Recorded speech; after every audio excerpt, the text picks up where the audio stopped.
নমস্কার বন্ধুরা, বৃক্ষভূমি চ্যানেলে আপনাদের সকলকে স্বাগত জানাই। তো বন্ধুরা, আজকে আমি আপনাদের দেখাবো এই যে মালটা গাছের রিপোর্টিং কিভাবে করবেন। তো বন্ধুরা, আমার কাছে দুটো মালটা গাছ আছে। এই যে এটা হচ্ছে বাড়ি ওয়ান মালটা, আর এইটা হচ্ছে অল টাইম। এই যে অল টাইম যেটা, সেটা অনেকটা লম্বা হয়ে গিয়েছে। তো গাছগুলো এনেছিলাম তখন কিন্তু অনেক ছোট ছিল গাছগুলো। আজ থেকে প্রায় 2-3 মাস আগে আমি গাছগুলো নিয়ে এসেছিলাম। আর 2-3 মাস আগে এই গাছগুলো তখন পটিং কিভাবে করতে হয় সেটাও আমি অলরেডি এই চ্যানেলে ভিডিওর মাধ্যমে দেখিয়েছি। তো আপনারা যারা এখনও সেই ভিডিও দেখেননি, এই চ্যানেলে গিয়ে আপনারা দেখে নিতে পারেন, অথবা এই ভিডিওর ডেসক্রিপশন বক্সে আপনারা সেই ভিডিওর লিঙ্ক পেয়ে যাবেন, সেখান থেকে দেখে নিতে পারেন।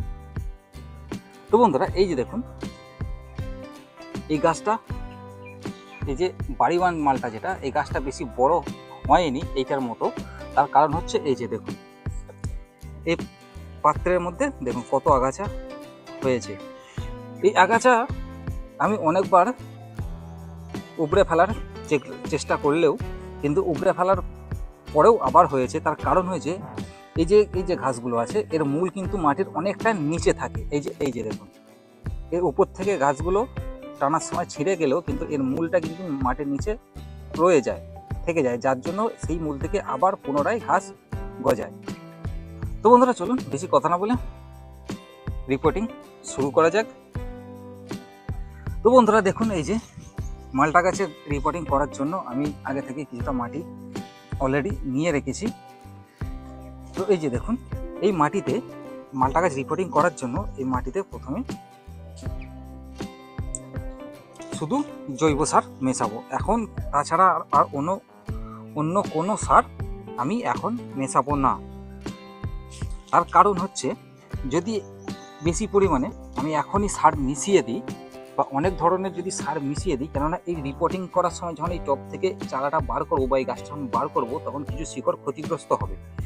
আর ক্ষতিগ্রস্ত হওয়ার কারণে সারের পরিমাণ যদি বেশি হয়ে যায়, তাহলে কিন্তু এই গাছের শিকড়ে ক্ষতি হতে পারে।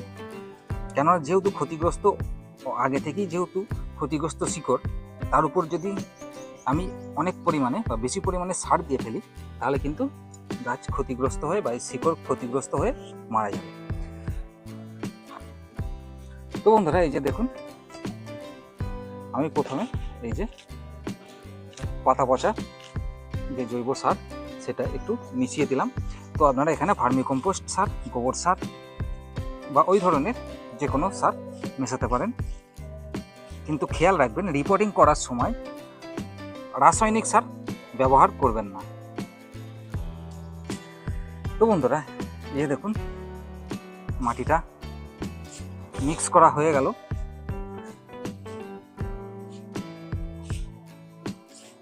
দেখুন, এই মালটা গাছ লাগানোর জন্য আমি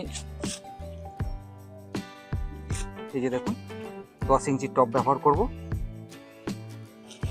আর এই 10 ইঞ্চি টবের নিচে প্রথমে এই যে এরকম টবের একটা ভাঙা অংশ দিয়ে দেব।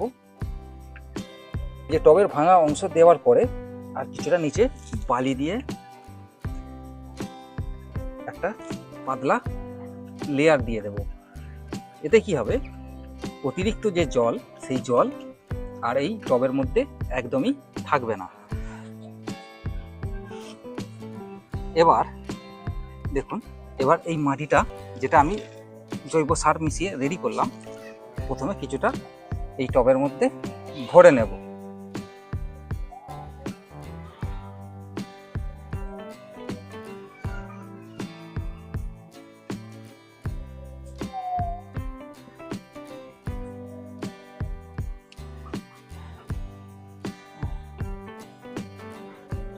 এই দেখুন ভরে নিলাম। মাটি ভরে নেবার পরে এই পাত্র থেকে এই গাছটিকে প্রথমে বার করে নেব। এই যে বন্ধুরা দেখুন,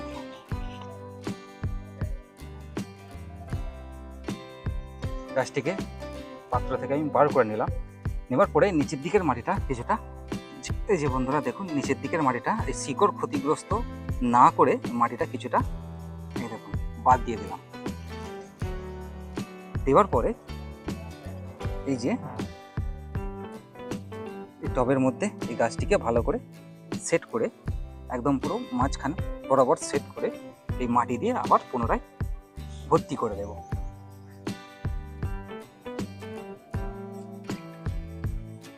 এই যে বন্ধুরা দেখুন, আমাদের মালটা গাছ লাগানো হয়ে গেল। তো এতে এবার খালি জল দিয়ে দেবো।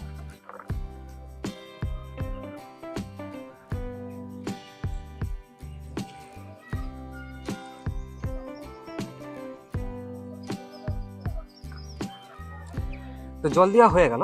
তো বন্ধুরা একইভাবে এই গাছটাকেও লাগিয়ে নেব। দেখুন বন্ধুরা, এই যে দুটো মালটা গাছই লাগানো হয়ে গেছে। তো বন্ধুরা ভিডিওটি আপনাদের কেমন লাগলো সেটা অবশ্যই কমেন্ট করে জানাবেন। তো বন্ধুরা এই ছিল আজকের ভিডিও। তো আজ এই পর্যন্তই।